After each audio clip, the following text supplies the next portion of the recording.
Greetings to all our YouTube subscribers and followers out there. Mirai has only scratched the surface of what's possible using bonsai as a lens. Click on the Give Lively campaign in the description below to see how you can contribute to making Mirai in the Wild projects happen. We appreciate your help.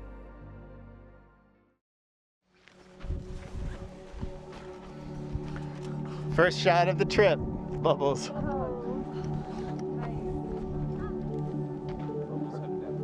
You ready to go? Yeah. All right, let's do it. I guess landscapes like this make all of the stupid shit that we worry about every day kind of not matter as much. And it just feels so good to be out here. Feels really good. I feel like the air is different. I feel like my body feels different. Definitely my mind feels different. Such like a yearning to get out.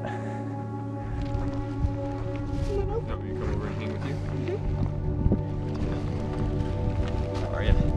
How's the sandwich?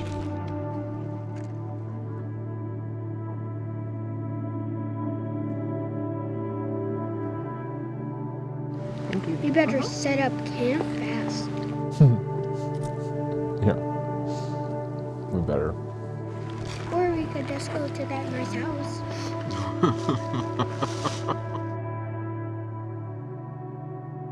I'm gonna walk out there, and from here,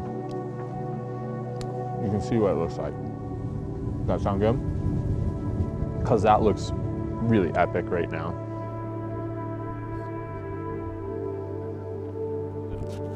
Testy little guy in there. Good? Yeah.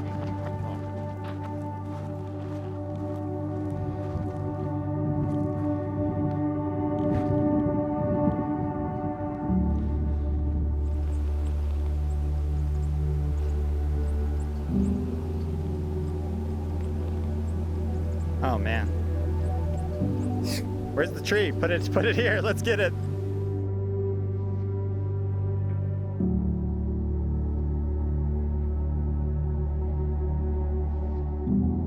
It's nice to see Ryan Neal in his natural habitat. In the wild. Ryan Neal in the wild.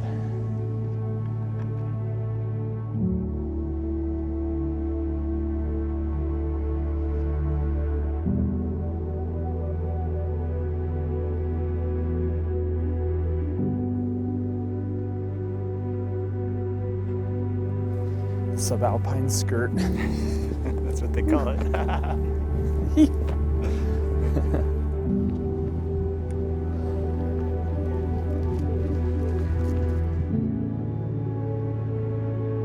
It's like the Hudson Valley Impressionists where they'd go take in this big grand view and paint. It's like nobody's ever taken a bonsai out into this big grand view and use that as like a literal reference.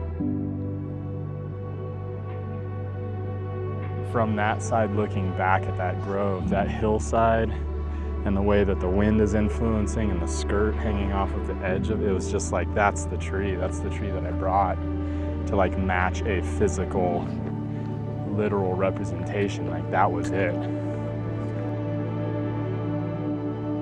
Pretty magical to sit there and look at it and be like, boy, that looks a lot like what I'm trying to do. Yeah. Damn. It's fucking beautiful out here. For me, I'm full. Like I feel very full right now. Great. And I haven't even done anything yet. Yeah.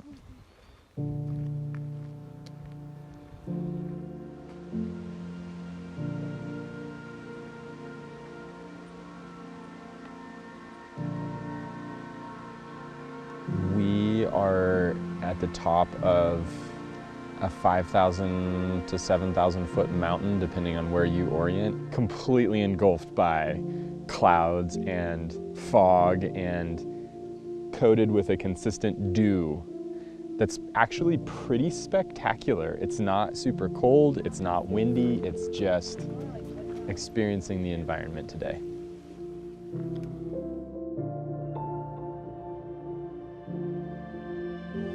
I'm very inspired by experiencing the elements that impact these trees. I think we're seeing an authentic Olympic sort of weather system, and from the subalpine firs perspective, it gives a lot of context to why they are so incredibly unique aesthetically and also physiologically. This project has actually taken far more energy than I had anticipated. I didn't really know what I was getting into. This project is not a focus on the practice of bonsai, it's focusing on creating something around the subject matter of bonsai, and that's very different things. It's been a lot of ideas and a lot of planning and a lot of creative energy, and it has continued to change and continued to necessitate adaptability. When you push outside the bounds of explored grounds and you push outside of the bounds of your comfort zone, you're bound to experience things that you didn't predict and didn't expect and didn't even know existed. And so all of this for me is just another experience and bit of knowledge that I can tuck into my approach to where I want to take my practice with this art form.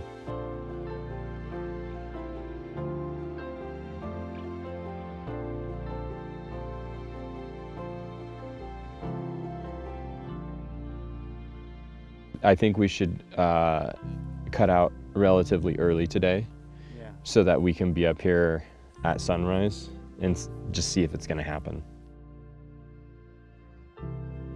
Today didn't go according to plan, probably serendipitously so. I do put a lot of weight in things working out the way they need to. And tomorrow, I think if we want it bad enough and we show up, maybe it'll happen. And also maybe we have to accept that we're gonna have to work harder. I don't know. But I think tomorrow we're gonna give it our very best shot. I don't know if we're gonna get it or not. I don't know. Either way, we'll experience what it's like to try and style a tree out in the middle of nowhere. The fog sure is cold. There for a minute, it was okay, and now it's definitely not.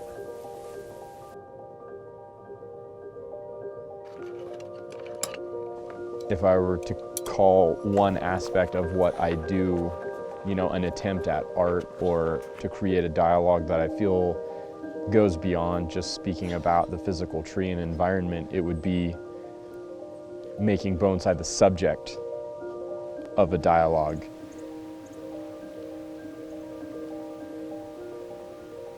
I'm gonna stop grappling and I'm just gonna draw whatever comes naturally and then see what that looks like. That is probably more authentic. The proportion of the landscape, like where I was at, having like so many different perspectives, it was so literal. I could like look for the solution and then see what it felt like to make that happen. Like in my studio, there's so many things about that tree that I just would never have done. But being here, it's like that's the only thing that makes it connect to this space. There was a finality to it where like I left the lowest branches, which I would never do, to the very end. And then I was like, oh, those aren't supposed to be under control. They're the most out of control thing here. A few branches I would wire and then I would like do a little deadwood work, and then I was like kind of just like feeling my way through it and cutting branches off, and then all of a sudden it was done. It was just done.